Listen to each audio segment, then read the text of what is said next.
વિદ્યાર્થી મિત્રો, તો આજે આપણે અભ્યાસ કરીશું ધોરણ 11 ભૂગોળ પાઠ 8 વાતાવરણ.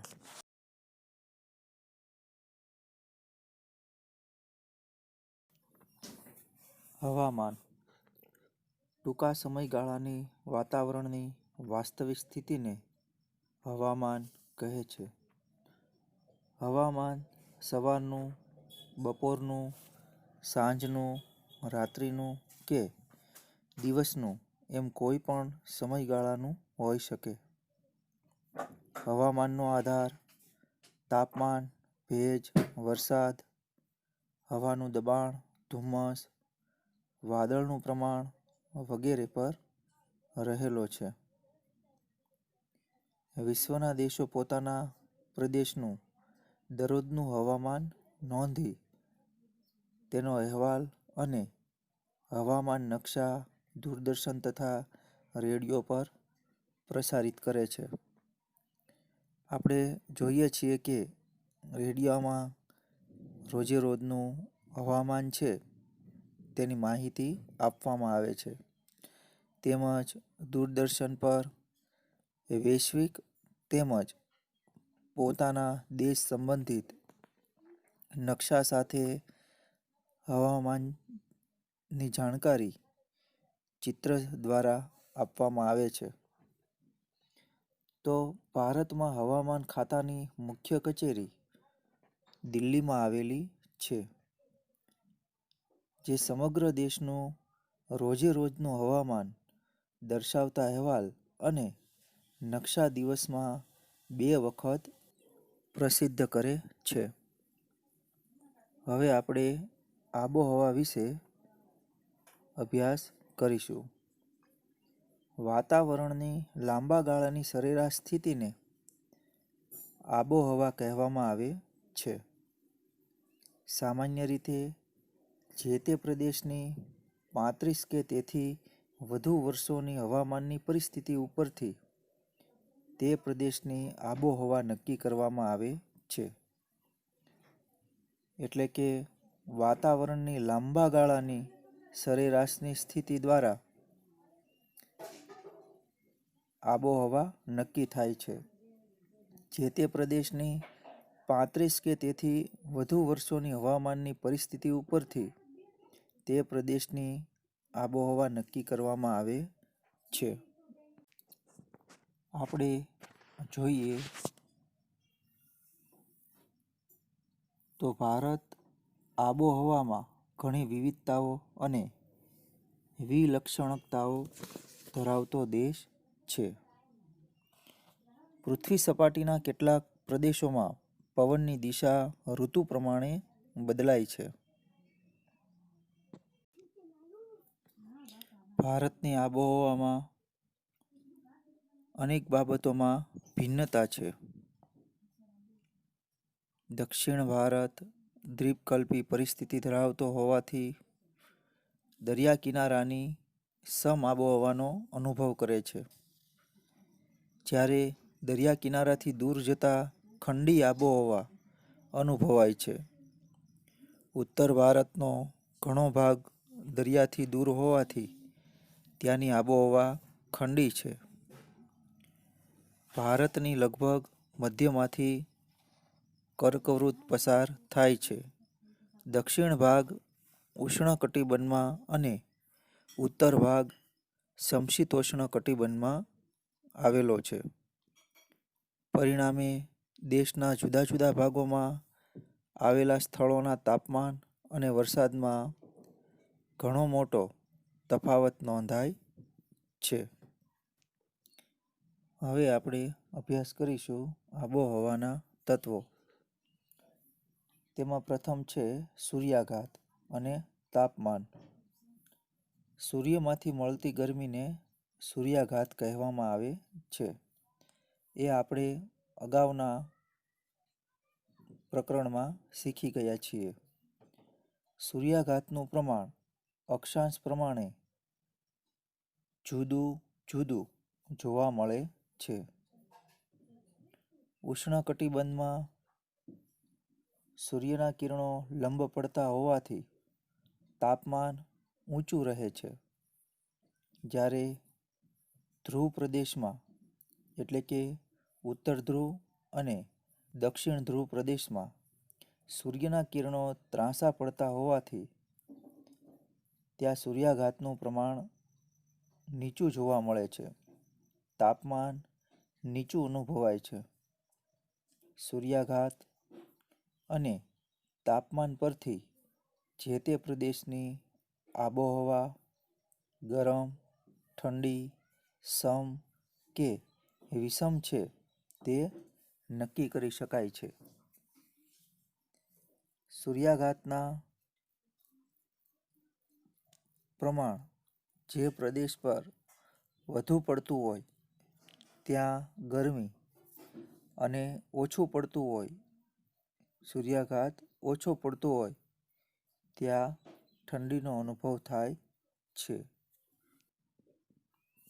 આબોહવાના તત્વોમાં બીજું છે દબાણ અને પવનો. અક્ષાંશ, સમુદ્રથી અંતર, પ્રાકૃતિક રચના, ભૌગોલિક સ્થાન, ઊંચાઈ, જંગલ પ્રદેશો વગેરે કારણસર હલકા અને ભારે દબાણો રચાય છે. વિષુવવૃત્તના પ્રદેશોમાં ગરમીને કારણે હલકું દબાણ અને ધ્રુવી કે ઠંડા પ્રદેશોમાં ઠંડીને કારણે ભારે દબાણ અનુભવાય છે. આમ વિવિધ પરિબળોની અસરોને કારણે હલકા અને ભારે દબાણો રચાય છે. ભારે દબાણ પરથી હલકા દબાણ તરફ હવા ગતિ કરે છે. સમુદ્ર પર ભારે દબાણ હોય છે ત્યારે અહીંના ભેજવાળા પવનો હલકા દબાણવાળા ભૂમિખંડો તરફ વાય છે અને વરસાદ આપે છે. સમુદ્ર પરથી આવતા પવનો ઠંડા હોવાના કારણે કિનારાની આબોહવામાં સમ રહે છે. સૂકા પવનો જે ભાગમાં વાય છે ત્યાં વરસાદ ખૂબ ઓછો પડે છે અને આબોહવા વિષમ બને છે. આમ દબાણ અને પવનો જે તે પ્રદેશની આબોહવામાં ફેરફાર લાવવામાં મહત્વનો ભાગ ભજવે છે. સામાન્ય રીતે સમ અને વિષમ એટલે કે સમ આબોહવા દરિયા કિનારે જોવા મળે છે. દરિયા કિનારાથી મેદાની પ્રદેશ તરફ ઊંડા જતા વિષમ આબોહવા જોવા મળે છે. ભારતની વાત કરીએ તો ભારત ઉત્તર પૂર્વી વ્યાપારિક પવનોવાળા ક્ષેત્રમાં આવેલ છે. આ પવનો ઉત્તર ગોળાર્ધના ઉષ્ણકટિબંધી ગુરુદાબપટ્ટના ભારે દબાણ પટ્ટાઓ દ્વારા સર્જાય છે. આ પવનો પૃથ્વીના ધરીભ્રમણને લીધે થોડા મરડાઈને વિષુવવૃત્ત તરફ વાય છે. આમ દબાણ અને પવનો જે તે પ્રદેશની આબોહવામાં ફેરફાર લાવવામાં મહત્વનો ભાગ ભજવે છે. હવે પછીનો મુદ્દો છે ભેજ અને વરસાદ. વાતાવરણમાં વરાળ રૂપે રહેલા પાણીને ભેજ કહે છે. વાતાવરણમાં વરાળ રૂપે રહેલા પાણીને ભેજ કહે છે. ભેજનું પ્રમાણ બાષ્પીભવનની તીવ્રતા પર આધાર રાખે છે. સૂકા રણ પ્રદેશમાં ઓછા વરસાદને કારણે અને ધ્રુવ પ્રદેશોમાં નીચા તાપમાનને કારણે એટલે કે ઉત્તર ધ્રુવ અને દક્ષિણ ધ્રુવ પ્રદેશમાં નીચા તાપમાનને કારણે બાષ્પીભવન મંદ થતું હોવાથી હવામાં ભેજનું પ્રમાણ ઓછું હોય છે. તેથી ત્યાં વરસાદ પણ ઓછો પડે છે. કઈ જગ્યાએ વરસાદ ઓછો પડે છે? તો કે સૂકા રણ પ્રદેશમાં ઓછા વરસાદને કારણે અને ધ્રુવ પ્રદેશમાં નીચા તાપમાનને કારણે બાષ્પીભવન મંદ થતું હોવાથી હવામાં ભેજનું પ્રમાણ ઓછું હોય છે. તેથી ત્યાં વરસાદ ઓછો પડે છે. વિશ્વવૃત્તિ પ્રદેશમાં સૂર્યના કિરણો બારે માસ લંબ પડતા હોવાથી ગરમીનું પ્રમાણ વધુ હોવાથી સૂર્યાઘાતનું પ્રમાણ વધુ હોવાથી બાષ્પીભવન સૌથી વધુ થાય છે અને દુનિયાનો સૌથી વધુ સરેરાશ વરસાદ અહીં પડે છે. હવામાં રહેલો ભેજ ઉકળાટ અને બાફ ઉત્પન્ન કરે છે.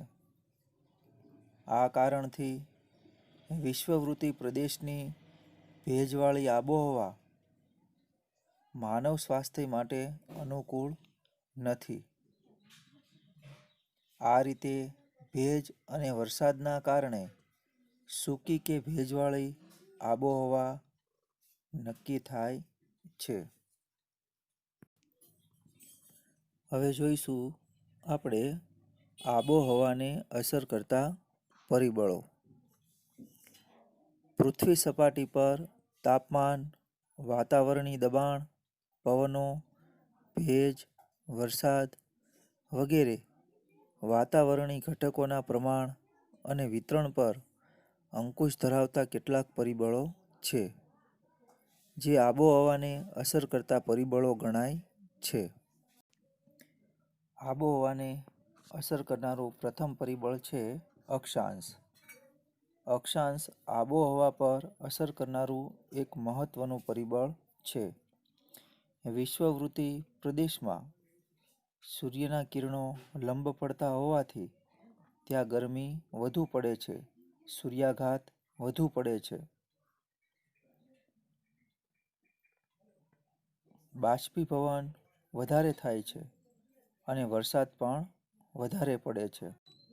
પૃથ્વી પર આવેલી કાલ્પનિક ધરી, જેને આપણે અક્ષાંશ કહીએ છીએ, બે અક્ષાંશો વચ્ચે આશરે 111 કિલોમીટર જેટલું અંતર હોય છે.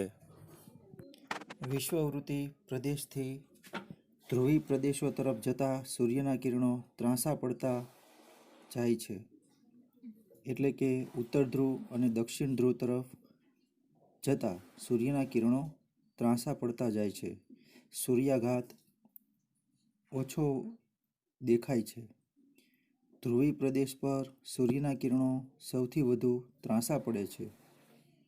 બાષ્પીભવન ઓછું થાય છે અને વરસાદ ઓછો પડે છે. તેથી અહીં બારે માસ અતિશય ઠંડી આબોહવા અનુભવાય છે. ભૂમધ્ય પ્રદેશના 30° અને 40° અક્ષાંશના પટ્ટામાં ઉનાળામાં સૂકી અને શિયાળામાં હૂંફાળી તથા ભેજવાળી આબોહવા હોય છે. હવે આબોહવા પર અસર કરનારું પરિબળ છે સમુદ્ર સપાટીથી ઊંચાઈ. સમુદ્ર સપાટીથી જેમ જેમ ઊંચે જઈએ તેમ તેમ તાપમાન ઘટે છે. 1 કિલોમીટરની ઊંચાઈએ વાતાવરણમાં સરેરાશ 6.5° તાપમાન ઘટે છે. સમુદ્ર સપાટીથી જેમ ઊંચે જઈએ તેમ તાપમાનની સાથે દબાણમાં પણ ઘટાડો જોવા મળે છે. કેટલાક સ્થળો ઉષ્ણકટિબંધમાં આવેલા હોવા છતાં તેમની ઊંચાઈને કારણે ત્યાં આબોહવા ખુશનુમા અને સ્ફૂર્તિદાયક રહેતી જોવા મળે છે. દક્ષિણ અમેરિકા ખંડના ઇક્વેડોરનું ક્વિટો શહેર વિષુવવૃત્ત પર આવેલું હોવા છતાં તેની આબોહવા ઊંચાઈના કારણે જ ખુશનુમા રહે છે. માટે લોકો ઉનાળાની સખત ગરમીથી બચવા માટે શિમલા, મનાલી, દાર્જિલિંગ, માઉન્ટ આબુ, સાપુતારા, પંચમઢી, મહાબળેશ્વર, ઊટી વગેરે ઊંચાઈ પર આવેલા ગિરિમથકો પર જાય છે. તેમજ સમુદ્રની સપાટીથી વાતાવરણમાં જેમ ઊંચે જઈએ તેમ હવાનું દબાણ અને હવાનું તાપમાન ઘટતું જોવા મળે છે. ભૂપૃષ્ઠની ઊંચાઈ વરસાદમાં વધારો કરે છે. હિમાલય પર્વતની ઊંચાઈને લીધે તેના બહુ ઊંચા શિખરો બારે માસ બરફથી છવાયેલા રહે છે. ભેજવાળી હવા ઊંચે ચડતા ઠંડી બને છે અને વરસાદ આપે છે. અસમ મેઘાલયના પહાડી પ્રદેશોમાં તો જેમ ઊંચાઈ વધતી જાય છે તેમ વરસાદનું પ્રમાણ વધતું જોવા મળે છે. ફરીથી નોંધી લઈએ કે સામાન્ય પરિસ્થિતિમાં પૃથ્વી સપાટીથી ઊંચે તરફ જતા 165 મીટરે 1 અંશ સેલ્સિયસ અથવા તો સરેરાશ 1000 મીટરે 6.5 અંશ સેલ્સિયસ તાપમાન ઘટે છે. જમીન અને પાણીની ગરમી સંગ્રહ કરવાની શક્તિ અને આપ-લે કરવાની શક્તિ જુદી જુદી છે. પૃથ્વી પર આવેલા મહાસાગરો અને ભૂમિખંડો પર આ અસર સ્પષ્ટ જોવા મળે છે. સમુદ્ર કિનારાના નજીકના વિસ્તારમાં સમુદ્રની અસરને કારણે આબોહવામાં સમઘાત જોવા મળે છે. એટલે કે વધારે ઠંડી પણ નહીં અને વધારે ગરમી પણ નહીં એવો અનુભવ થાય છે. જ્યારે સમુદ્રથી દૂર ખંડસ્થ ભાગોમાં તાપમાન ઊંચું રહે છે અને વરસાદ ઓછો પડે છે. તેવા પ્રદેશમાં ગરમી પણ વધુ અને ઠંડી પણ વધુ જોવા મળે છે. Mumbai, Singapore, London, Shanghai, Rio de Janeiro વગેરે શહેરો સમુદ્ર કિનારે હોવાથી ત્યાં સમઘાત આબોહવા રહે છે. જ્યારે દિલ્હી, મોસ્કો, વિનિપેગ, અમૃતસર, લાહોર વગેરે શહેરો સમુદ્ર કિનારાથી દૂર હોવાથી ત્યાં આબોહવા વિષમ રહે છે. હવે પછી આબોહવા પર અસર કરનારું પરિબળ છે મહાસાગરના પ્રવાહો. મહાસાગરમાં વહેતા ગરમ અને ઠંડા પ્રવાહો આબોહવા પર અસર કરે છે. જે સમુદ્ર કિનારા નજીક ગરમ પ્રવાહ કે ઠંડો પ્રવાહ વહેતો હોય ત્યાંની આબોહવા અનુક્રમે હૂંફાળી અને ઠંડી રહે છે. કેનેડાનો પૂર્વ કિનારો અને પશ્ચિમ યુરોપનો ઉત્તર ભાગ લગભગ સરખા અક્ષાંશો પર આવેલા છે. છતાં તે બંને પ્રદેશોની પાસે વહેતા ભિન્ન પ્રકારના મહાસાગર પ્રવાહોના કારણે ત્યાંની આબોહવામાં તફાવત છે. કેનેડાના પૂર્વ કાંઠા પાસે લાબ્રાડોરનો ઠંડો પ્રવાહ વહે છે. તેથી ત્યાં આબોહવા ખૂબ ઠંડી છે. આવી જ રીતે આપણે વિચારીએ કે જે જગ્યાએ સમુદ્ર કિનારા નજીક ગરમ પ્રવાહ વહેતો હોય તો ત્યાંની આબોહવા હૂંફાળી જોવા મળશે. જ્યારે પશ્ચિમ યુરોપના ઉત્તરના ભાગ પાસેથી ઉત્તર એટલાન્ટિકનો ગરમ ગલ્ફ સ્ટ્રીમ પ્રવાહ વહે છે. આને કારણે ત્યાં આબોહવા બારે માસ હૂંફાળી રહે છે.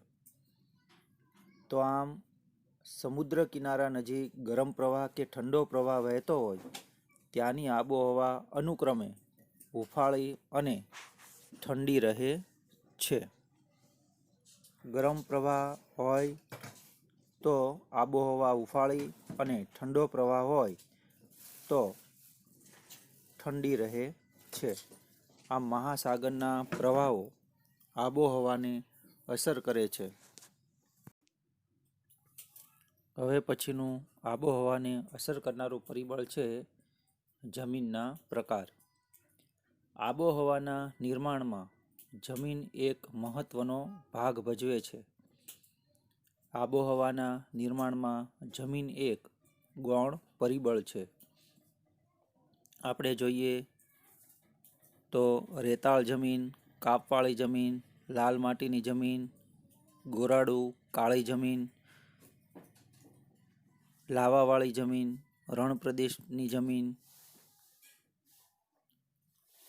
તો જમીનના અલગ અલગ પ્રકાર છે. રેતાળ જમીન જલ્દી ગરમ અને જલ્દી ઠંડી થાય છે. આવી જમીન રણ પ્રદેશોની વિષમ આબોહવાના નિર્માણમાં અમુક અંશે જવાબદાર ગણાય છે. એટલે કે ઝડપથી ઠંડીના સમયમાં ઠંડી પણ થાય છે અને ગરમીના સમયમાં ઝડપી ગરમ પણ થાય છે. લાવાની કાળી કે કાંપની જમીન જલ્દી ગરમ થતી નથી તેમજ જલ્દી ઠંડી પણ પડતી નથી. આની અસર પણ આબોહવા પર અમુક અંશે થાય છે. હવે પછીનું આબોહવાને અસર કરનારું પરિબળ છે જંગલોનું પ્રમાણ. વિશાળ પ્રમાણમાં આવેલા જંગલોના પ્રદેશમાં વરસાદનું પ્રમાણ વધારે જોવા મળે છે એ આપણે જાણીએ છીએ.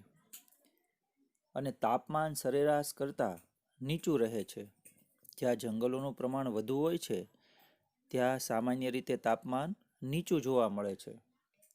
રણ પ્રદેશ કે વનસ્પતિ વગરની ખુલ્લી જમીન સપાટીવાળા પ્રદેશોનું તાપમાન ઊંચું રહે છે અને વરસાદ પણ ઓછો જોવા મળે છે.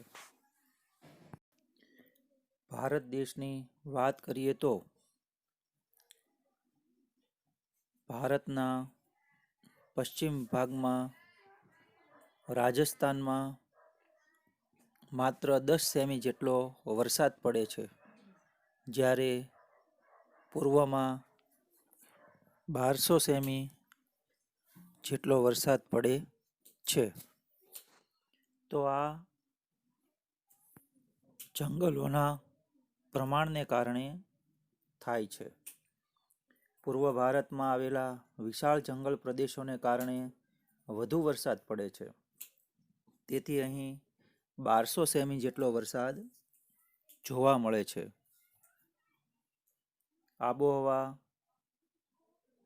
ગરમ અને ભેજવાળી બને છે. કચ્છ અને પશ્ચિમ રાજસ્થાનના સૂકા વેરાન પ્રદેશમાં તાપમાન ઊંચું રહે છે. વરસાદ ખૂબ જ ઓછો પડે છે. આમ અહીં વિષમ પ્રકારની આબોહવાનું નિર્માણ થાય છે. હવે પછીનું પરિબળ છે પવનો.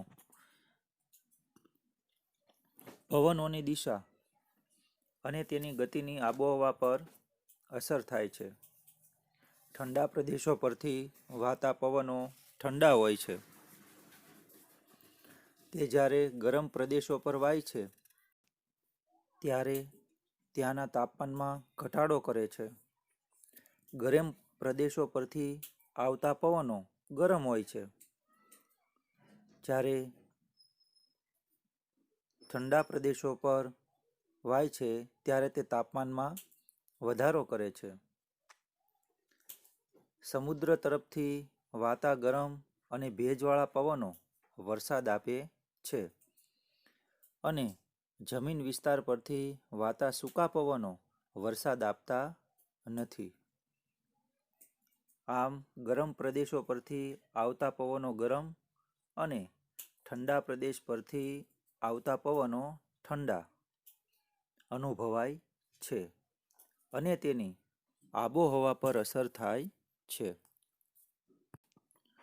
હવે પછીનું પરિબળ છે પર્વતમાળાની દિશા અને ઢોળાવ. પર્વત પર સૂર્યાઘાતનું પ્રમાણ કેટલાક સમય પૂરતું રહે છે,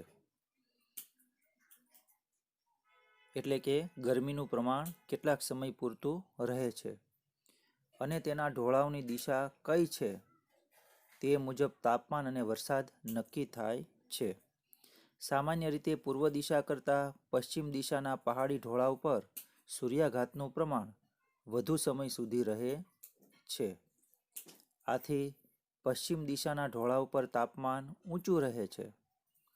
હિમાલયનો દક્ષિણ તરફનો ઢોળાવ ઉત્તરના ઠંડા પવનોની અસરથી દૂર રહે છે, જેનાથી દક્ષિણ ઢોળાવનું તાપમાન એટલું નીચું નથી હોતું જેટલું ઉત્તરના ઢોળાવનું હોય છે.